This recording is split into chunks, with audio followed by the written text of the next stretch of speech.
Just a quick video on my thoughts of the DLC for MXO Safety Alive.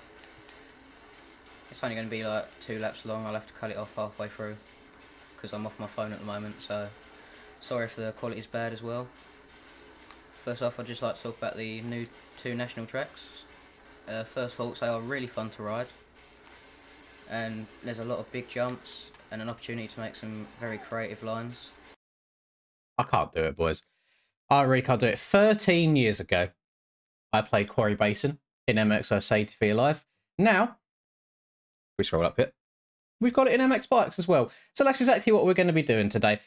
Oh, God, there's none of you are ever going to get to see that old channel. That is insane. But that video did have 400 views, which is pretty good. Well, gamers. Quarry Basin, in MX Bikes. This is created by Mountain Bike for Life, and it's actually his first track that he's ever created in the game, which I think is a hell of an undertaking. You know, that's a very ambitious project to do for a first track when it comes to replicating another game's tracks. As you saw from the intro, young Linz, 13 years ago Linz, how old was I 13 years ago? 15-year-old Linz, recorded a very short video on Quarry Basin on MXO Safety Alive off of his phone.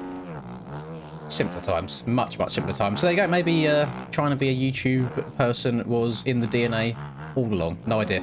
Genuinely, I can't remember the layout of this track. I'll be completely honest with you. It's not like reflex tracks for me, where they're just fully ingrained into my brain. I was much more of I grinded the Supercross stuff on Alive so much more than the outdoor stuff, like the DLC tracks, like Lexington and stuff. I played so much. So it's going to take me a little while to get used to this, but I can tell straight away. I know I've said this in previous videos on first track releases from people, that the standard of track that we get now in terms of quality, with all of the available objects and tutorials that are out there, things like that, really good. Like, because if you was to take this track right now, how it looks and how it, like, the terrain's been made, and if you was to slap this as a brand new release, let's say 4 years ago, it would 100% be right at the top of the list of the best tracks in the game. I do think we need to take a step back every now and then, appreciate how lucky we are for all of the very talented individuals in the community and the tracks that we do get made for us on literally a weekly basis. There's multiple tracks that come out every single week now. Some paid, some free. Really doesn't matter. You can kind of stay in your lane essentially and download the tracks you want to download and not play the ones you don't want to. But I'm quite excited for this. I'm interested to see how it rides, how it flows. I imagine it's going to take me a little bit of getting used to, simply because it's not like if I loaded up Reflex and I played like Pine Top or Lost Meadow, anything like that, where I can just go, yeah, you know what, I know where the track goes, I know where I'm going, blah blah. This is, I believe it was one of the DLC tracks, wasn't it, on Alive? So it was this. It was Quarry Basin and I want to say, was it like Edge Rock or something like that, or something along those lines? But Alive done the thing where, the same as Reflex to be fair, where there was multiple tracks in the same sort of environment, but you just use the track slightly different, and bits of the track would have slightly different areas than others. And I quite like that. And I remember this was also when that kind of retro-ish looking Fox gear release, where it was like yellow arms and then black in the middle, which I also really enjoyed. And we had all like the DLC like OEM bikes for Alive as well. I think the Yamaha might have come out in this update, or it might have been a separate one that you purchased separately, but I mean, I was riding that in the video anyway. Yeah, I loved Alive. I really did. Reflex and Alive for me, I think, is the golden era of motocross games. And then after that, it's been a steady decline since, unfortunately. In terms of the arcadey ones, you know, I still have so much love for all of the like time and fun that I had on Sim over the years. I have quite a lot of love for MX Bikes these days, of course. Not so much when I'm racing competitively on it. I get very stressed because the competition is quite good these days, and the speed that you have to go and the level of perfection you have to have while racing on like the rougher nationals tracks. You just got to be so perfect all the time, and if you do make one little mistake, if you're a couple of pixels out of the right where you need to be, then you'll just get yeeted and exploded and sent across the map. And part of that is with how some of the ruts are built. A lot of it is to do with just the game's base physics anyway. There definitely is some things that need fixing on the game overall. But that's not what we're talking about today. We are trying to have a nice little flow going around this track, and so far I feel like I'm already learning it quite quickly. I'm on my trusty steed here. I'm on the 450 again. with the chrome pink front plate, which I'm sure some people absolutely hate, but I just thought since this bike had some chrome pink, purple and bluey bits, it would suit it a bit better than having a red front plate. If anybody wasn't aware or living under a rock, because I keep talking about it so much, I'm leading the points in aerial outdoors. So after, I'm going to do some Dilla spoilers, by the way, so if you haven't watched last night's live stream, then by all means feel free to go back and give it a cheeky watch and then come back to this point in the video. So Dilla was... It was a roller coaster, I'll be honest. I went into the day 5 points ahead of Tyler. I need to check how many points behind Cam is, because he's had some really good few rounds, these last few rounds, and he was about, I want to say like 40-ish behind at one point, so he's definitely clawing his way back. So qualifying, we had some timing issues on the track. One of my lap times counted across testing and all of qualifying, so in an hour of playing the track, one of my times counted. Fortunately, it was a time that was in qualifying, so I managed to barely, well, I'd say barely scrape in. I ran a 2:12, which put me in about 13th place in qualifying. As soon as qualifying was done, I loaded up testing again and then tried to do a whole bunch of different line choices and like the method of deduction to work out what was the line or multiple lines that were making laps not count. I ended up getting a 2:07 before the races started, which would put me second in qualifying. But I didn't get it done in the qualifying session, so I can't really claim second. So 13th in quali, not great. Moto 1. Just as the gate was about to drop, I accidentally let the clutch out too early, and it started spinning my back wheel up. So I didn't want to get accused of Linda launching, so I pulled my clutch back in, forgetting that my clutch button and my downshift button are the same button. So then when the gate actually dropped, I was in neutral and I didn't go anywhere. So I didn't go off the start basically, and somehow by the end of lap 1, I found myself in 3rd place, even after not moving off the start. I made past Ken's, I think he was in 2nd at the time, went past Cam, and then me and Cam, neither of us wanted to win for the first half of the race. We kept crashing, letting the other person by over and over again. And then the last few laps, Cam put on a massive charge, and I made a huge mistake, and I ended up losing it by half a second. So I got 2nd in Moto 1. In Moto 2, boy got the whole shot. He did not pull it in neutral by mistake this time. And I didn't lead flag to flag, but I led a good like 95% of the race. Me and Tyler had a good battle very early on, and then he made a few mistakes. There was so many cuts from everybody. I mean, when Moto 2 ended, I had 8 seconds, which I think was one of the lowest in the entire lobby. But reason for that is because I had the luxury of being out in front and having a bit of a gap, I didn't have to push as hard to catch up with everyone else and really try and like push the limits off the edges of the track and risk getting those cuts. Whereas Cam, for example, he was coming from the back of the pack. He finished 2nd in the race. He had 37 seconds of cuts just from like flirting with the track edges. And I think Tyler had around 24 to 26, just something around that area.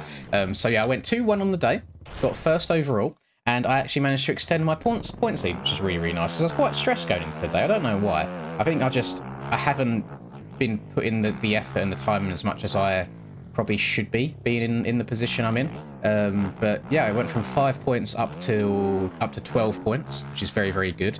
But next week, I'm going to go into detail about this because it's something that I've mentioned once or twice, but I just want to see what other people think, and it's probably going to be one of the saddest moments of my life. Not in terms of actually being like not emotionally sad, but sad as in like kind of cringe / maybe doing a bit too much. So on Wednesday the 21st, I am travelling down south. I'm going to go back to like my parents' house because over the weekend there is the Vets Motocross of Nations at Fox Hills, which I'm going to be attending. It goes from Thursday all the way through until Sunday. Of course, that kind of conflicts with Ariel and Budds Creek, round 10 of the championship, the second to last round. If you asked me at the start of the season, I would have said, doesn't matter, I'll miss the round, I won't be in championship contention anyway. I didn't expect to be in the points lead at this point in the year. So what I'm going to do is I'm going to travel down on Wednesday, go play a round of golf with Rusper, because we're both liking our golf at the moment. Thursday, I'm going, well, let me do how far we're driving as well. I'm going to drive 4.5 hours home to go play golf with Rusper. I am then going to drive 2.5 hours from that home to Fox Hills on Thursday. I'm going to enjoy everyone's company, probably help Ben get in like the AJP FXR stuff all set up, like the tent and stands or ESP stuff get all set up. I'm then going to sleep there. On Friday, I'm probably going to leave around midday because traffic's going to be awful on Friday. And it's going to take 3.5 plus, depending on traffic hours, to get back home to here to play fucking Budds Creek, of all things. I will not be live streaming it. I will probably end up recording it and uploading it for the following day's video. Then on first thing, very, very early Saturday morning, I'm going to drive the 3.5 hours back to Fox Hills. And then all of Saturday and all of Sunday, I'll sit there and enjoy watching that racing. So yeah, not ideal. Not what I expected. I've had suggestions of take my laptop with me, maybe book a hotel nearby and take the laptop to that. The issue that I have with that is I feel like frames on the laptop, no matter what you do, are going to be garbage. So I'm not going to do very well. And internet-wise, I don't trust the internet just in the field. If I like done my own hotspot and stuff, I also don't really trust hotel Wi-Fi. So I'm kind of shit out of luck, to be honest. I feel like I just need to, yeah, commit and do the drive and just play on my normal computer, normal setup. I could ask my brother if he'd be willing to part with his computer for a night, so I have to drive 2.5 hours back home rather than driving 3.5 hours back to this home, and I just use his. But then again, it's different setup. How's it going to feel? How's it going to play? No idea. But yeah, that is the level of dedication apparently that it takes to win one of these championships, because I don't believe for a second that Cam or Tyler will miss a round. So unfortunately, I also have to do every single round. It's just the way it is. It's just unfortunate timing, but yeah, we shall see. Hopefully, when the actual Motocross of Nations is on, rather than the Vets and the Motocross of Nations, there isn't any MX Bikes events going on during that, because that one, I think I will just say, you know what, don't care. I'm just going to Matterley and enjoying it for what it is. But yeah, if you are going to Fox Hills over that weekend and you see me, feel free to say hello. Don't mind meeting you boys. It's usually quite a nice time, nice experience.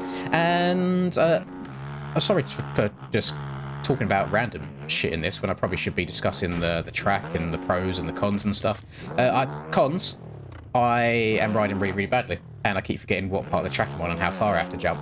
Pros, very, very well put together. Textures are very nice for a first track as well. There's a couple of floating objects here and there, but they don't really affect your ability to ride at the end of the day. It's only if you're someone that is maybe hunting for screenshots, for example, that it might be a bit of a put off, like seeing stuff like that in the background. But other than that, really, really well done. The lighting looks nice. Track's nice and vibrant with shadows in some decent areas where you kind of have to look at the track a little bit more, but not to the point where you can't see where you're going. The only thing I would maybe work on, if I could do it again, is maybe the out of bounds area. So you can see like the massive wall and tree line. It just, whilst we are in a quarry, it just makes it feel like we are in a little box floating in the void, so to speak. So yeah, maybe a little touch-ups, or maybe like an extended terrain, something like that. I'd have to go and watch back some live videos to see how the track actually looks environmental-wise overall. But no, really good job, well done, especially for a first track. You cannot really ask for much more than this. And yeah, big old project to undertake for your first track. Replicating things when it's not like a real track that you can't physically go and 3D scan and have like numerous GoPros to look at.